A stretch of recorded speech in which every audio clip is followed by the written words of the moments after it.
empathetic, and thereby I don't necessarily like having those conversations. And I would say that doing this work for as long as I have done it's not necessarily related only to empathy. It's related to, what is this person going to say back to me? Right. How is this going to impact the team? Are they going to hate me? Is the performance going to get worse? I would even argue that there's a technology component, that it's really, I mean, there's all kinds of softwares for managers to use that are supposed to help coaching and performance management, but how they often get used is, okay, cool, I don't have to talk to you. I can hide behind my screen and I can enter everything in, and then you can just read it, and somehow things are going to magically happen the way that they need to happen. Lights, camera, action. We're back for your satisfaction from Action Business Furniture Studios. This is where it's happening. We have a special guest star appearance today from Brandy. Yay! I know, give it up for Brandy with Pathfinder strategy. All right, and taking it away is your host, Jonathan Ferrer. Thank you, Mike. Thank you, everybody, for being here. We've got a great group of people. I'm excited about our conversation. Brandy, we'll talk a little bit about who you are when you introduce yourself. Awesome.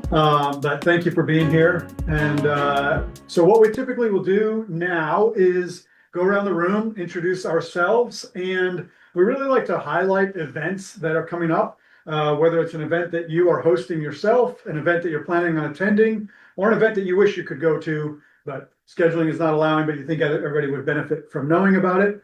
And normally we start to my left, but I'm going to have a little bit more of an introduction, so I'm going to skip you for now, and we'll start at Rob. All right. Hey, everyone. Rob Bruder with Idic Designs. As always, I'm here to help you strategize your business growth and opportunities. Are you looking for a way to get better connected to your ideal customer?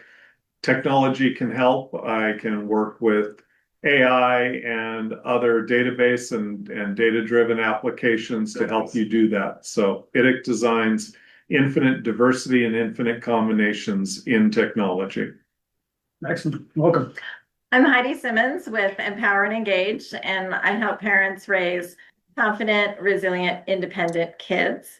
And this transition from summer to school sometimes is a little chaotic, gets a little crazy, gets loud. And so you can reach out to me at Heidi@empowerandengage.com, and I have some great strategies for you. Excellent. Welcome. What's up, World Wide Web? My name's Paz. I work with a company called Family Heritage. And what do I do? Well, I'm your friend. Because if I told you I was an insurance agent, you probably wouldn't like me as much right off the bat. But I go out into the world and I waltz into businesses and I interrupt their day so that I can share a program with them that will dump a bunch of tax-free cash into their bank account if they get hurt or sick. I'm like Aflac on steroids with 100% money back guarantee. So that's the thing that makes us different, is that we return all your money after 25 years, whether you have to use us or not. So there's no risk of losing any money. As far as events, little known fact about me is that I play the trumpet. Used to play with a couple of bands, recently down to one band.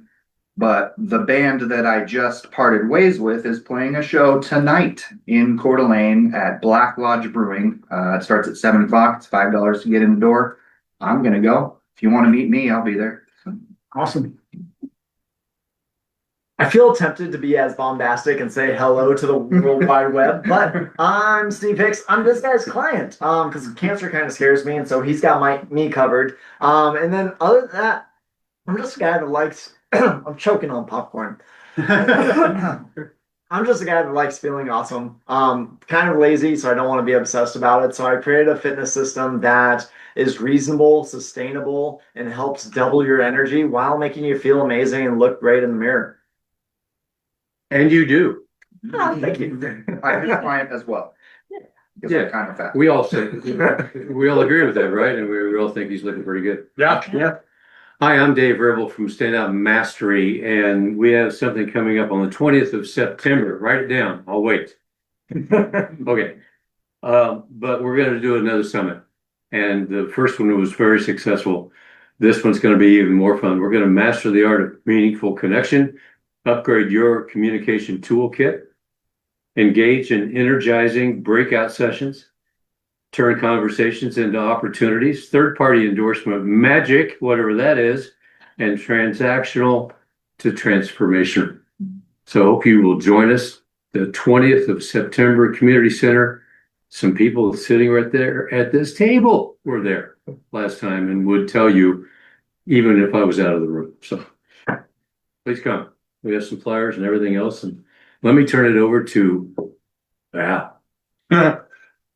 Right on. My name is Val Money, and I'm your knowledgeable and trusted advisor, real estate neighborhood guy.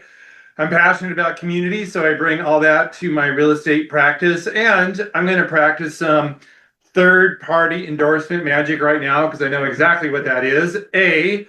I have cancer, and had I talked to Paz before that happened, I wouldn't have had to do a GoFundMe and be totally anxious all the time. So highly recommend talking to Paz. I have an intention to move more. So for the first time in, I'll say a decade, I actually exercised with Stephen Hicks over here and did 2.25 miles and 440 feet before lunch. So I'm really excited about that. And then I'm going to be at the Stand Up Mastery Summit on September the 20th, and I'm counting the minutes. I'll be cured of cancer by then and ready to pop. So Yes. Awesome. thank you. Thank you. Awesome. Welcome. I'm Zane Schwindeman. I'm with Zebra Go. So we specialize in helping small businesses get their time back. So as a business owner, when you're out there on a job and call comes in and you miss that, and that's your marketing dollars going down the drain. So we like to help answer those calls, get customers scheduled for you so that you can do what you do best. Fantastic. I am Melissa Byron with Thrive Wellness, and I help people with getting healthy in mind and body. It's a lot of mindset work. And then also I coach other people with how to have a healthier marriage. John and I do that together. I also coach parents to help them with their children, even their adult children. And honestly, just help people with having a happier life. And a lot of it is just mindset work. Like, let's just shift how we think about different things. Awesome. Welcome. Yeah. Always love it when you're able to come. Yes. Which actually, among other things, I'll start by introducing myself. I'm Jonathan Byron, host of this here conversation for today. Zane was host last week, did a great job. Appreciate you filling in. And then I sell real estate. And one thing that I've discovered myself, actually, as a perfect template of this, as I was getting my license, I realized how much I didn't know about real estate. And probably the biggest aha moment for me, because prior to that, when I bought or sold real estate, I tried to do it myself. I would call the name on the sign thinking, oh, I'll get a better deal because I can negotiate directly. No, for many reasons, no.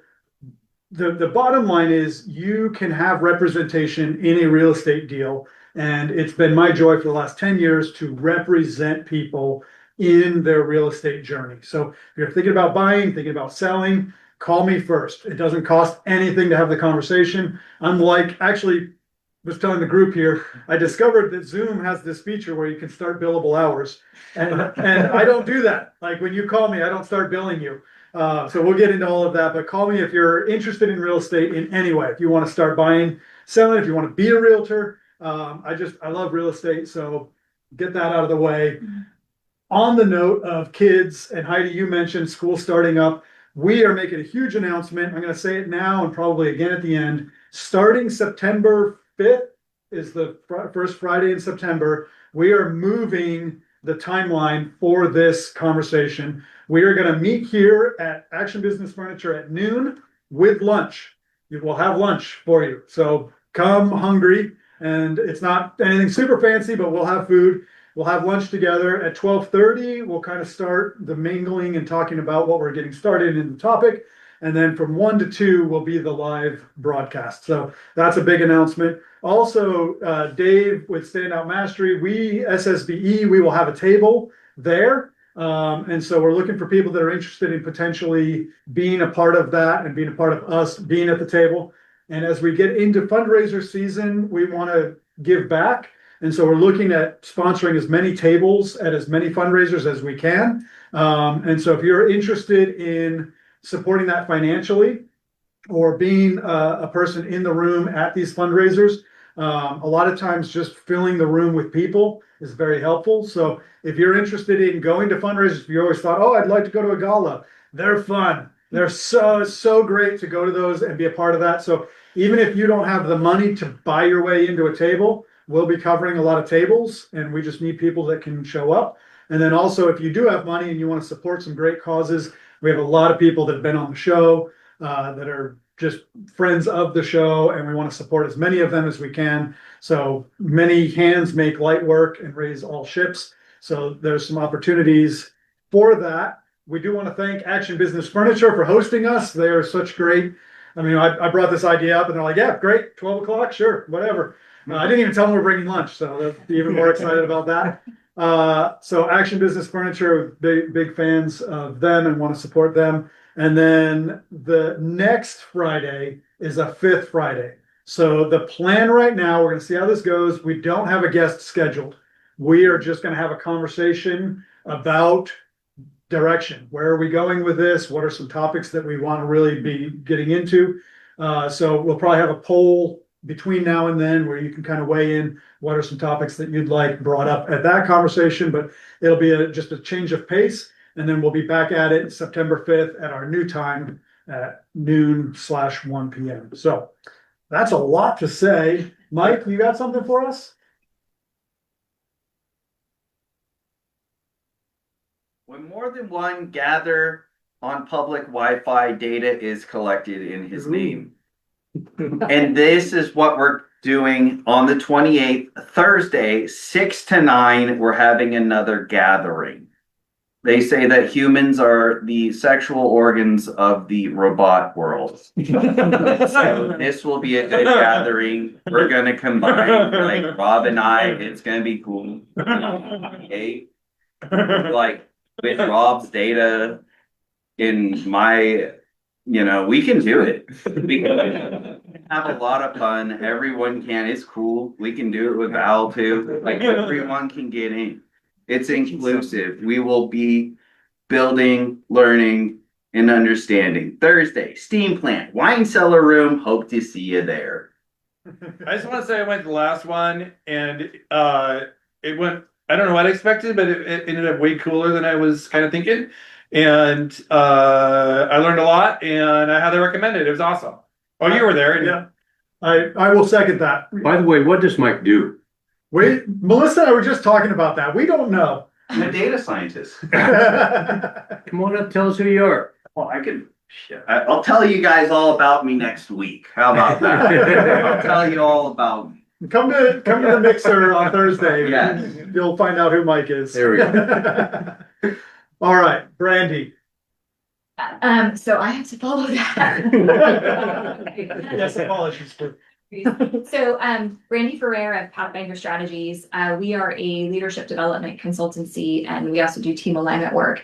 Our sort of claim to fame is leadership launch. So we help leaders that are sort of new to leadership. So whether that's a supervisor or someone who's in management, it can be a very scary, uncertain undertaking. So our goal is to accelerate that learning curve and help leaders feel confident so that they can perform at their best and help their teams do the same. Awesome. Yeah. Awesome. So by way of introducing, so first of all, I want to thank Val for introducing me to Brandy. And when we met, it was just like this, like, yes, you need to be a guest on our show. And I do this from time to time, and sometimes I overwhelm people because I'm like, hey, I do this thing on Friday. You should be. And you just rolled with it. You're like, yeah, great. And like we scheduled it right then and there. Like didn't know who I was, but on the endorsement of Val, obviously, we're like, yeah, great. But just the conversations that we've had leading up to this, I'm super excited because I can tell, one, you get leadership. Mhm. And so that's just being able to talk to somebody that speaks from a place of understanding and knowledge is super, super huge. But also, like, everything that you brought up, like, you were like, well, I did a couple ideas. I was like, can we just talk about all of that? And so we don't have very much time. Like, we're not going to get into all of it. But I kind of want to just kick it to you and let you start, because like all those different things, I could talk for like 15 minutes just about how excited I am about this. But I love it. I'll kick it off to you, get us started, and then we're gonna jump into leadership and what it looks like to be a good leader. Yeah, perfect. So I always like to start with this seemingly simple, easy question, which is, what does it mean to be a great leader? 3 attributes. Like, you guys tell me, what does it mean to be a great leader? Capable. Capable. Okay. What else? Good communicator. Had a Good. feeling you would say that. Yeah. I think being able to admit when you're wrong. Love that. Love that. Yep. I would say responsibility. Mm-hmm. Okay. I would say listening and curiosity. Ooh, Ooh. that's good. Okay. I'll throw one in there that Yeah. I think is maybe gonna be misunderstood, but that's part of being a leader too. I think that looking like a leader or being able to carry yourself Mhm. as a leader, like how you present yourself. Okay. What else? Strength. Strength. Say more words about strength. Yeah. Well, it kind of ties in with being capable. Okay. Strength, it ties in also with being perceived as a great leader, being perceived as strong. Mm. Okay. I'll throw in Gay commented, trusted. And as I say that, if you're watching this on Facebook, feel free to comment. We're gonna try to keep our eyes on the comments and feel free to jump in with that, but that's good. Thanks, Gay. I'd be curious to know whether or not you would put down sense of humor. Mm. Mm-hmm. Mm-hmm.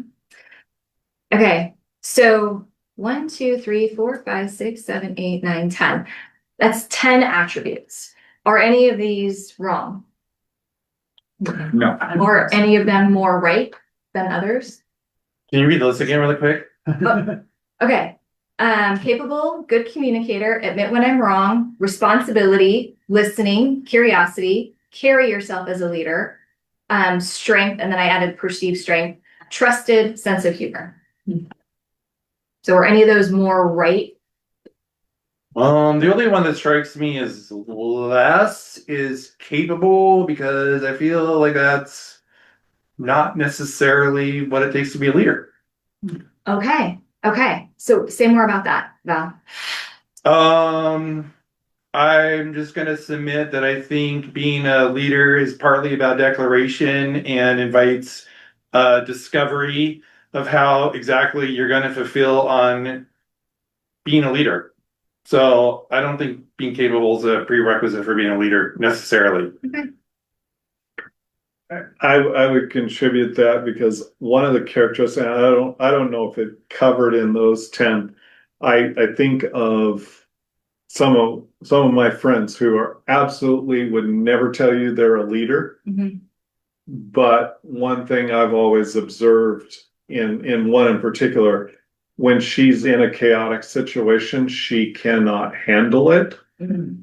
And whether or not anyone else thinks of her as a leader, she has a way of getting it done Mm-hmm. to reduce the chaos and make the organization more functional. And I think, as I was mentioning to Brandy before we started the thing, I was going to say I'm going to be a little contrarian here. Mm-hmm. Because the terminology I have learned to embrace is not leadership, but stewardship. The organization, the center, the decision-making power should be about the edges and what people are doing. And leader is not the one out there, charging, but is actually, what do you need? What do I, what can I, how can I make your life easier? that to me is what the essence of leadership is. I'm not going to hold court all day. I just want to say this one thing. I totally love the stewardship context. I'm going to take that for now on. And when I say capable, I also want to highlight, I said not necessarily. Like if you're going to be the CEO of Starbucks, you best be capable. So, but Yeah. So one of the things that Jonathan and I talked about leading up to this was this really scary statistic that and actually the statistic is between 50 and 70% of all new leaders fail. And it varies between the first 6 months and the first year. Mm-hmm. And the reason that I start leadership conversations by asking this question, what does it mean to be a great leader, is because it's not universal. Mm-hmm. And I'll give you a quick story about what I mean by that. I started my corporate career working for a mortgage lender. And in that capacity, my first ever grown-up gig, in that capacity, being a great leader meant you take responsible risks, you work hard, you get it done, you don't mess around, you're innovative. Well, due to some various different circumstances, that company went bankrupt and I had to change my career trajectory, and I went to work for a public school district. And I came in and I was like, feeling good, like I got this, I know what it means to be a leader, and I was managing this function. And I very quickly learned that I was a fish out of water. And what it meant to be a great leader at that mortgage lending company was entirely different than what it meant at the school district. School district was how well can you navigate bureaucracy, who do you have relationships with, loyalty, things like that. And it was very foreign to me. And I struggled a lot. And I see this happening a lot with leaders, is this I don't know what the expectation is. You know, leader is this word that is used so loosely that we don't necessarily stop and talk about what it means or defining it specifically for our organization or our team or our company. So yeah, I always like to just start with that question. I think it's really powerful. That's great. All right, more questions? Okay. And I like to pause and just see, because there tends to be a lot of, even like with our conversation, like all these threads that we want to pull on. And so I'm curious what's kind of resonating with, especially those that haven't already shared. I was going to add, especially after Rob was talking about stewardship, one thing that always kind of comes to me with leadership is the idea of service. So you're always providing that service and that care to anyone that's under you, because how can I get people under me to do better, perform better if I'm not serving them? But then you're talking about defining it. So have you found, or is there like a universal, anything that applies universally to leadership? Yeah. So, really great question. So I talk a lot about, there's a handful of traits that are universal. And I say that, and only to say, like, I cringe when I see these are the things you need to be a great leader, because it can vary from industry to industry. However, I think things like moving from me to we. So moving from this mindset of, okay, I was this great performer, I just needed to do my tasks and worry about myself. Now I have to shift that way of thinking and be able to take care of my team and be of service and support to my team and to my organization. I'm really big on accountability, right? So Melissa, you talked about saying, that's my bad. Yeah. And I think that's good business. I think that's good leadership. It helps you kind of learn more quickly, and it helps you stay productive and move things forward. A willingness to communicate effectively. And then also to say, like, I'm not the best communicator, or can we talk about how we can work better together? What are my other traits that I have? Empathy, I think, is important. Again, the willingness to try to see something from someone else's perspective.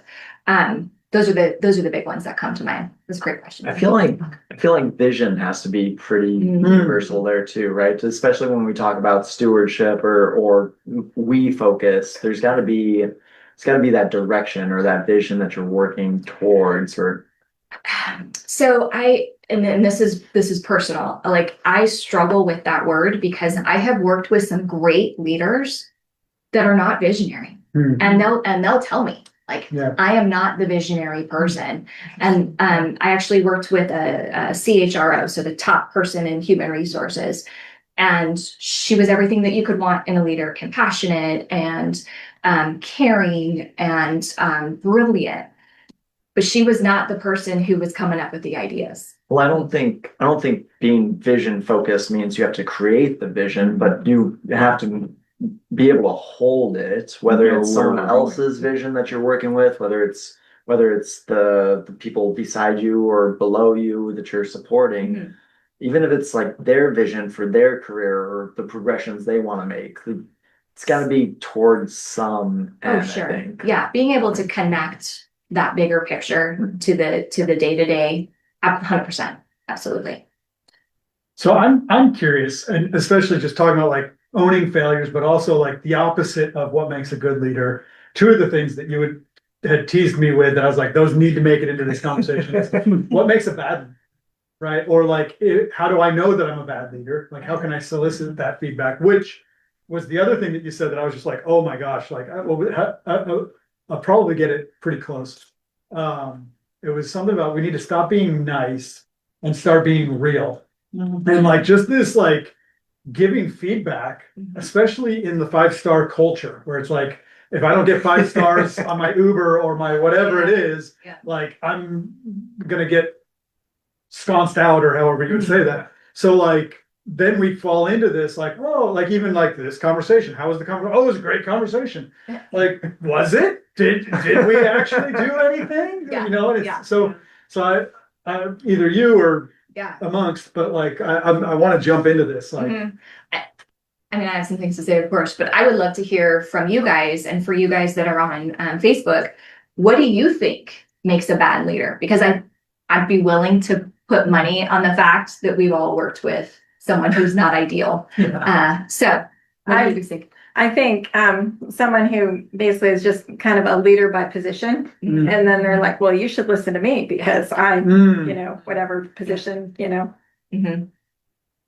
my kids do that all the time. The oldest gets to tell the younger ones because he's older. That's it. That's the only thing. A leader who satiates for the sake of satiating, who kind of just like feeds bad behaviors and just perpetuates them.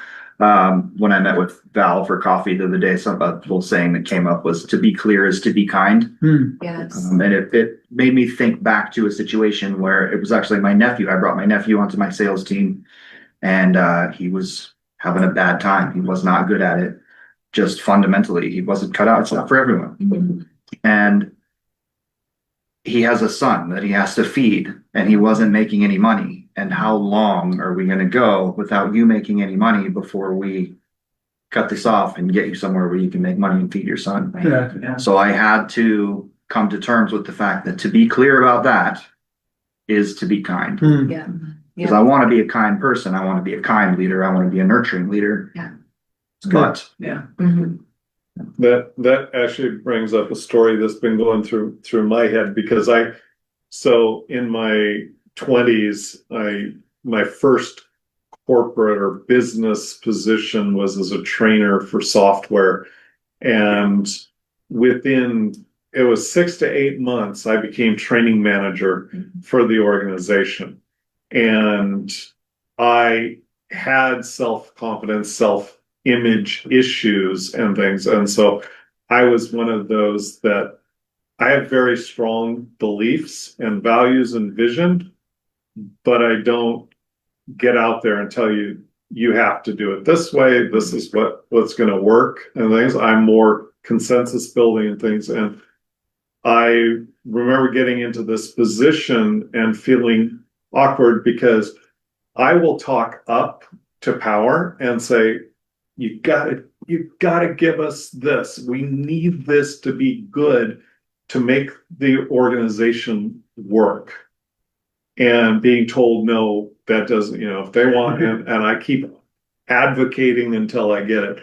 The thing I have a problem with is as you said, the fit with somebody who's not right, that is like, that eats me alive to have to go and tell somebody, I have to let you go. And the only time I really faced that in my early career is, I was always very careful about who I hired to know that they were really going to be a good teacher, because I knew our product in the class, it was the teacher in the classroom. It really didn't have to do with our courseware or anything. It was the relationship they would establish. So I had hired this guy who really worked well with us, and things. And I thought, oh, this is really going to be great. Got him trained up, had his things, and he went into his first class. And at first break, I already had account executives coming down and going, what are you going to do about oh no, Joe? And I go, what's going on? And I says, oh, my client's already talking to me. This is the most horrible experience they've ever had, and I'm going, and by noon it was, I had the whole sales team down on my, and I'm going, okay, we just have to get through the day. I'm sorry, do whatever you have to do. We have to get through the day. And I was just dreading this at 4:00, and I was going in, and I walked in, and I was going, well, Joe, how did it go today? Because I already seen the reviews. The paper reviews. I knew what was going on. And he just looked at me and he says, this isn't going to work.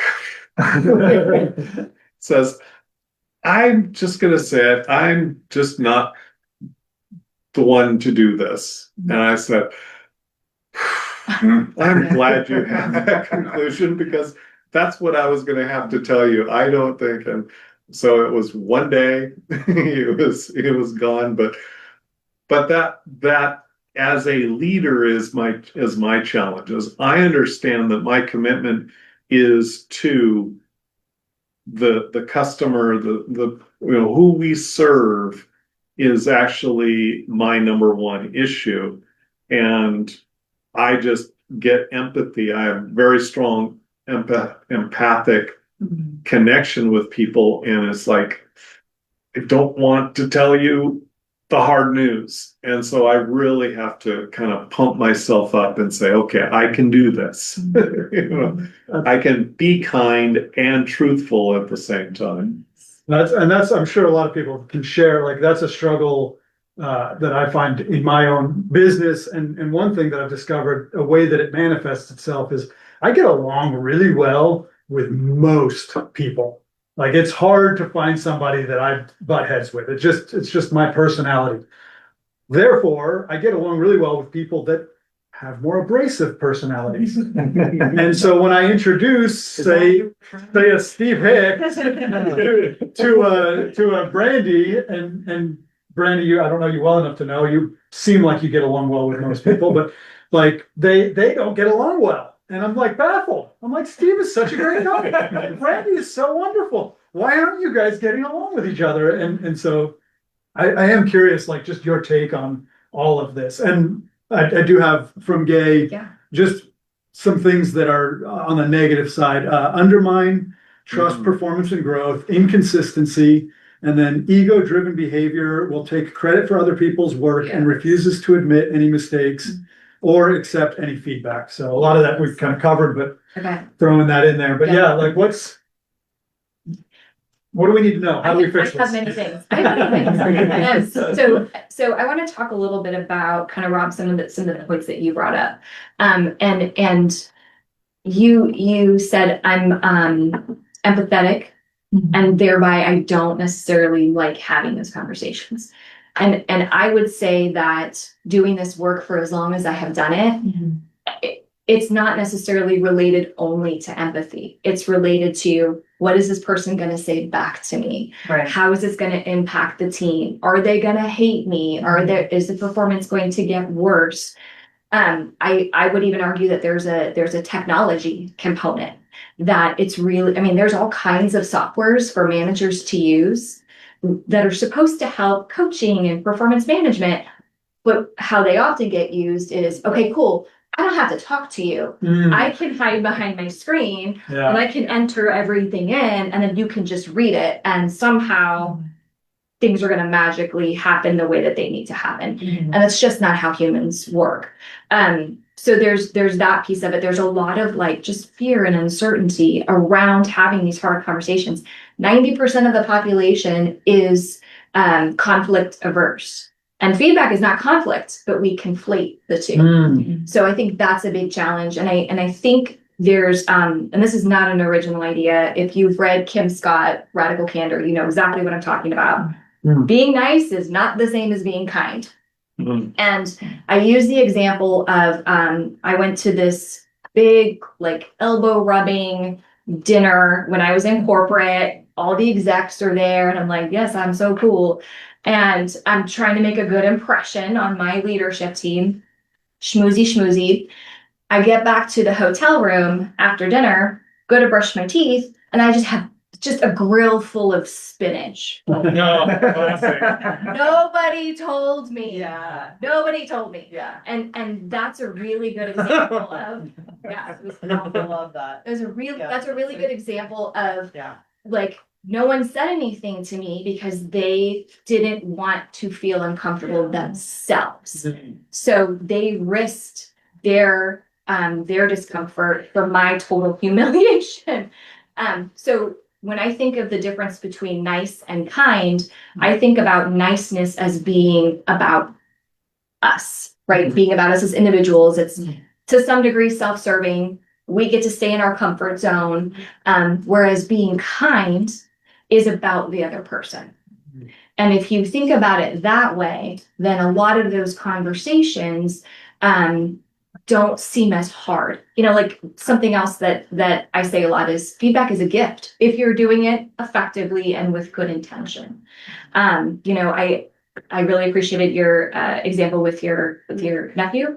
And this idea of being clear to be kind, right? Because who knows how long that would have gone on. Yeah, he's my nephew and he looks up to me and he doesn't want to disappoint me. And so that was the clarity that I had to bring to the table was that I know that you look up to me and I want you to know that you're not failing me if you do something else. Yes. If you don't follow in my footsteps, that's okay. Yeah. And this looking up to, so whether as leaders we realize it or not, that's what our teams are doing. The people that we work with, that's what they're doing. And maybe they're not looking up to us with admiration. They might be looking up to us like, oh, I don't want to do that. But in behaving that way, we're creating culture. And I think somebody talked about tolerating bad behaviors, perpetuating. That was you actually, perpetuating. That's what happens if we don't have feedback conversations. If we don't say the hard but true and helpful things, then we have this culture where nothing gets addressed. All the BS just gets swept under the carpet, and we have to swim over that in order to be effective. How often have you been called in to fix something and the person that called you in turns out to be the problem? Okay, so that's such a good question. So Surprise. that was a lesson that I learned the hard way in business. So one of the things that we do because that happens all the time. So one of the things that we do to combat that is whenever we're working on a client project, we start with a needs assessment. And we don't just interview the person writing the checks or the person that made the phone call. We want to talk to members of the team and we want to get some varying perspectives. Because sometimes, oh, Brandy, my team's not communicating, blah, blah. Sometimes that conversation changes to, how about we talk about some coaching first, some leadership coaching, and then we can talk about some team stuff. So yeah, very, very good question. There was a study years ago that I read about a company like yours going into they were called in by the CEO of the company, and the way they wanted to conduct their survey was they wanted to do it with video cameras.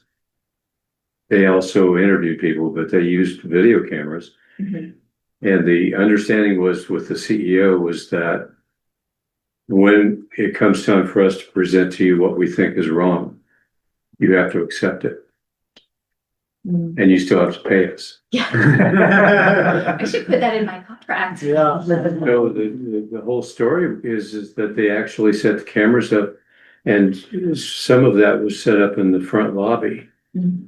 And on Fridays, they noticed that all of the people who worked there were rushing out the door. Mhm. And on Mondays, they were dragging themselves to come back in. Yeah. But they also noticed something else. The CEO of the company was walking out very, very slowly on Friday and walking very slowly back in on Monday. Mhm. Because he'd lost all of his juju. Yeah. It was, for him, it was like, and he was the one setting the example. Yeah. So Yeah. there's a lot of stuff like that out there too. Absolutely, absolutely. I want to kind of go back to you, especially Gay. You made some really good points. I'll tell you something interesting that I have seen and learned, which is these bad boss behaviors. I mean, in my own experience, working with some not so great managers, it's very easy to go to this person's a jerk. This person doesn't know what they're doing. But what I see is, I mean, I do see a little bit of that, but I mostly see individuals who are not prepared for the role. They're not clear on expectations. They're scared to death that they're going to mess something up, or they're going to fail, or they're not going to be there for their team in the way that their team needs. And so many things like micromanaging, or over delegating, or not being open to different perspectives. No, I need it to be this way because I know how to do it this way, and I know how to manage this, and I need to be seen as being perfect. And it's BS. It doesn't work that way. I have another loaded question. Oh, I love that question. How often does your expertise bounce up against HR feeling like they know how to hire people? So when I work with HR, in fact, those are my people. My comment to them is, I'm here to be your partner. I'm not here to tell you you're not doing this right or not doing that. And the fact of the matter is, that's not typically the case. What I see a lot more of is, we have this business need, we need a warm body. And there's just not, and we need this warm body now. So I see a lot more of that than I see things kind of going wrong in the hiring process. Good. Yeah. I've always felt like there's kind of this issue too, where you have really high performing, whether it's a sales rep or whatever it is, and then, oh, you're doing really well, so we're going to pull you and put you in management. And that's where they get in there without any training, or it's like, well, no, leave the good salespeople where they're good at. Yeah. That's the old adage, right? Like, the person who is a great salesperson is going to be a great sales manager. And, you know, that's part of, when you were asking about the attributes, that's part of the reason that I talk about me versus we. And a sales rep is a great example of that. Like, let me do my thing. I'm gonna kill it. I'm gonna hit all my numbers, exceed all my goals. And okay, so now I'm in this manager role. My compensation structure is different. My expectations are different. I don't necessarily know what my expectations are, and I don't necessarily have the skill set that is expected of me developed yet, because I haven't had that opportunity. Yeah, so that's a really great, that sales piece is, yeah. I have a question. What if the expectation is to lead by example, to just be a leader in the sense of being a good sales rep, and then being, I guess, duplicatable and teaching that? Like, what percentage of a leader, how important is that to be able to do the thing that they're leading? I was gonna ask similarly, Great because question. what's somebody that's more sports savvy than there's a saying that, like, I mean, if you can't do, you coach, or something like that. right. Those that can do, those that can't teach, and Something those like- that can't teach Jim. So are you talking about like technical skills? I think so, yeah. Okay. Yeah. So it's interesting. Harvard Business Review had an article a few years ago, and it was talking about trust. And one of the things that builds trust between a manager and their team. And part of it was the manager knows how to do the technical basics of that role so that they can jump in when someone's not there, so they can be a resource to people. So I say that, and then I'll also add to it that the further that you move along in leadership, particularly in a corporate capacity, or if you're moving from owner operator to like growing your team, the further you progress in that, the more things shift and the more things kind of move away from as much focus on technical skills and move more toward relationship skills. Yeah, no, to take it back to sports, since John started that, just locally, I know Ferris High School for a long time was, their cross country team was coached, I think this like the 80s by a guy named Herb Kavanaugh, I believe. And he coached many state champion individuals and teams, and he was never a cross country runner himself, right? Like, so he didn't have that technical mastery, but he did have the mastery of the coaching. And it's similar to what Zane said, people usually get promoted a level above their proficiency. And there does come this time where that position of leadership, there's a different skill set there versus the technician. Yes. Well, and largely, I mean, unless you're like a surgeon, largely technical skills can be taught, right? Kind of instilling some of those traits we've talked about today, things like accountability, those relationship skills, that's a harder thing to teach. I mean, it can be done. You can coach people, you can lead by example. But like I've had people tell me, oh yeah, I coach people with good customer service from Starbucks all the time. And it's not because they're technical experts, it's because they have good customer service. They have those relationship skills. Well, that I've been wanting to circle back on something about leadership that I've observed, and I don't know how you talk to people about this, but it's been important in my friend's life. I mean, she works for an organization that, you know, the founder and CEO has no clue how the business actually does its job. All he knows is he wants it to hit a number. This is the number, you know, and it's always unreasonable in his. And the environment was such that when she moved, you know, started working there, it was just, she has already, you know, experiences with PTSD and things. And so she's very challenged with the environment around her. But she has amazing resilience to make the environment bend to what she needs. And so classic example was they being a construction, you know, materials kind of world, were used to standing up in the office and yelling, who's got this, who's got that, and things like that.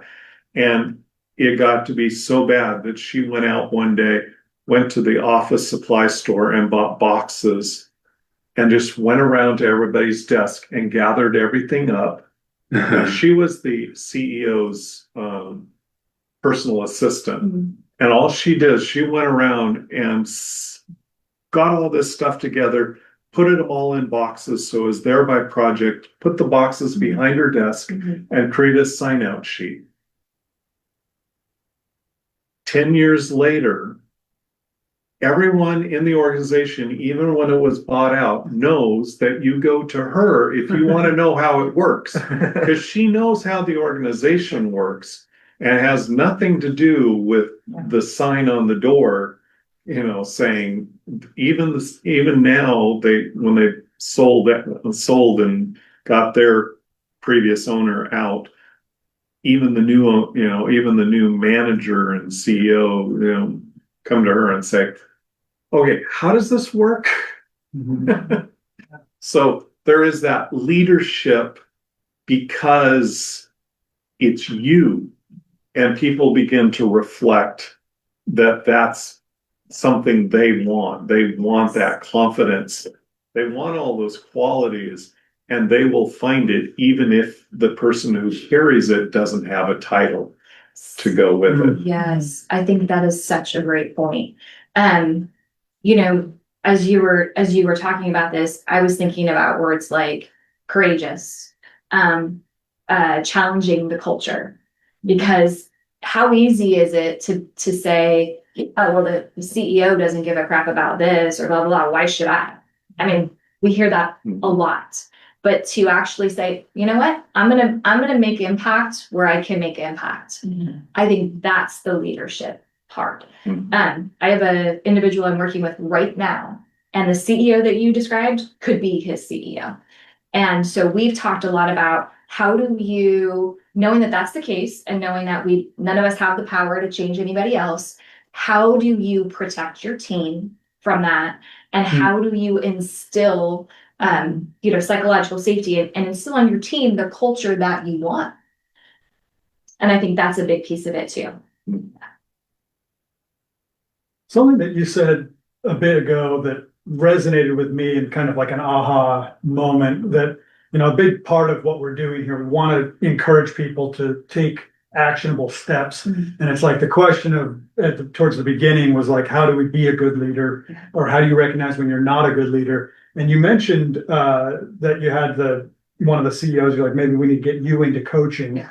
And I think that regardless of whether we're already a good leader, working on becoming a good, always educating and kind of self-improvement. So like seeking out that coaching, seeking out that leadership book, the book that you mentioned, Radical Candor, like I jotted that down. Like I need to read this book. Like that's the kind of thing so just kind of like being aware, but I guess maybe what are some resources that you typically point people to in order to say, hey, you're in this role, you're thrown in the deep end. Yeah. Here are some resources that you can reach for. 100%. So I would start with self-awareness, right? And so we use a couple different assessments in our work. We use a DISC assessment. We use it's called Trust Builders, super cool. And that's a lot about recognizing like, oh, I'm really strong in this. And then you expand that to the team perspective, right? Okay, cool. You took this assessment, said you're great in these things. What does it say for your team? And then let's talk about how we can make that work together, how you can meet each other at this, middle point on the map. So it's always self-awareness. We actually have like a what's the word I'm looking for? Self-assessment that we use. And it just basically asks, I think it's like 16 questions. And we tell people just be honest about it.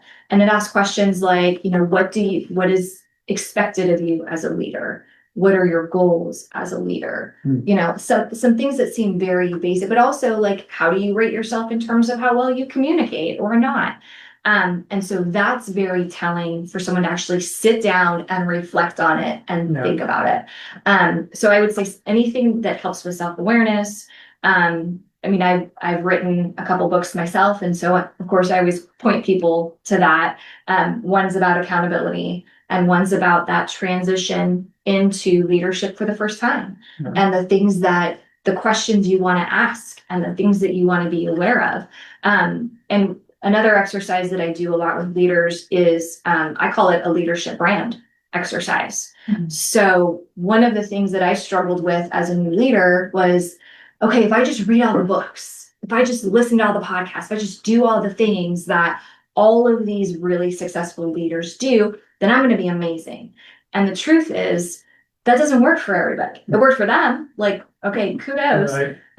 It didn't work for me. Yeah. And it doesn't work for a lot of us. So I encourage people to be honest about their strengths and their weaknesses, their values, and then what they're actually doing to live those values and how are they using those strengths. And that's a really important building block. And then again, we look at, okay, well, how do you help your team do the same thing? I like it. So we're getting close to the end. I'd like to take a minute for those of you that are quieter that maybe haven't gotten a chance to say something. Necessarily, haven't heard a lot from you. But yeah, any final thoughts, maybe some things that were simmering, you just weren't quite sure how to articulate it, and somebody else started talking before you got it out.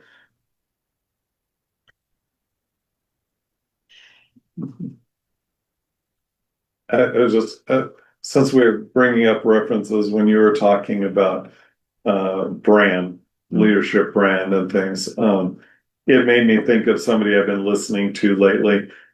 His terminology for that is your personal brand. He actually calls it person of influence. That you are building up that role within yourself so that you have influence in your organization where you're at. And so, you know, if you run into anything on Person of Influence by Daniel Priestley, it's usually good material on how to, you know, don't build that outward brand, just build that internal skill set that you become a person of influence. I like that. I have a whole kind of can of worms. Okay. Leadership styles. Yeah. You know, you were mentioning earlier about how like one of the bad traits of you know, less than ideal leader is like, this is the one way that we do it. This is my way. I know how to do it this way, so we're doing it that way. But there are many different means to the same end, and I think that the same is true for leadership. There are different ways to lead. Yep. I 100% agree. You will never hear me say this is the style. In fact, in the work I do with DISC assessments, there's 4 primary styles, and people are always asking me, what is the best profile for a salesperson? What is the best profile for a leader? And my response is always, there isn't one. And I would just add to that, and kind of going back to your original question about what are those traits, I think adaptability is huge, and knowing, especially when you think about your individual team members. Because if you have a team of 5 people, I guarantee you Dave does not need the same kind of thing or feedback in the same way that Val does. And having that awareness, that interest, that empathy, and then that adaptability to make those changes, that's where the magic happens. People are people. There are many intricacies. Takes all kinds of kinds. 100%. Yeah. Well, Pause, that was actually a really great segue to something that I want to start maybe being a little more intentional about. I want this conversation to keep going. So opening a can of worms right as we're about to wrap up is actually perfect, because as we've said a few times, there's a lot of different threads to pull on. And I'll be honest, one of the areas that I haven't quite figured out is, from a technological standpoint, how do we keep this conversation going? It lives on Facebook. Facebook Messenger is kind of a way.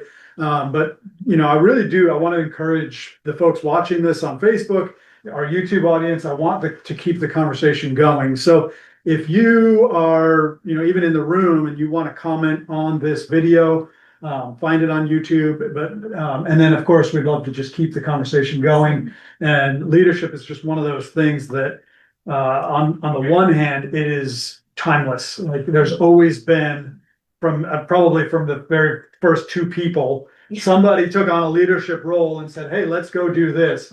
Which, one of the thoughts I had after we finished the round of, I think a leader is somebody that has somebody following them. If nobody's following you, you're not a leader. Doesn't matter what your title says. So we've been leading since the dawn of time, but how we do it and the evolution of technology and the evolution of our understanding of how personalities interact with each other is always changing. And so this conversation was awesome. Appreciate it very much. Thank you. Yeah. So to that end, if you are watching this, share this with somebody that you know and have the conversation, even if it's offline and not part of this group. Keep that conversation going. How can you be a better leader? How can you support the leaders in your life? One thing we didn't talk about is, you know, married partners, life partners, partnerships. Like there's a lot of like, we're in this together, we're co-equals, but one of us has to take the lead on an aspect of life. So there's just a lot of ways that leadership plays. So hopefully you found something helpful, useful. I love seeing notes being taken. That's always a great thing. I like to try to keep it all in my head, which is why I record all of these so I can go back and review it later. But like, comment, subscribe. I think Mike's actually going to tell us all to do the same thing I just said. But thank you everybody for your participation. Thank you, Gay, and everybody else that was watching online. Dave? How do people reach Brandy? Thank you. So you can hop on my website. It's pathfinder-strategies.com. You can find me on LinkedIn, Brandy with a Y, last name Ferrer. Yeah, I would love to connect and chat with you. We have the next cohort of Spark Your Leadership. That's our signature leadership program. That starts on October 15th. So Nice. if you're interested or know anyone, please send them my way. Awesome. And I'll rehash, make sure you show up to the AI mixer on Thursday. Dave, your event is 20th of September. September 20th. If you want to check out some music, hang out with Paz tonight. Black Lodge Brewing, 7 p.m. And we're having a party at our house. Yes. Not this Sunday, next Sunday. So look for the invite for that coming up soon, but everybody's invited. Occasionally I get people that say like, oh, I didn't get an invitation. This is your invitation. You are invited. Wherever you are, start making plans to come to Spokane. Even me, John? Even you, Zane. Yes. All right, Mike, take us away. Napoleon Bonaparte once said, a leader is a dealer in hope. And we hope that you will share and like this video. We know that subscribing is really beneficial for you, and we want you to do that. Be sure to check out all of Brandy's links in the video description below and hook her up with some page ranking. Thank you all for joining us, and we will see you all next week. Bye!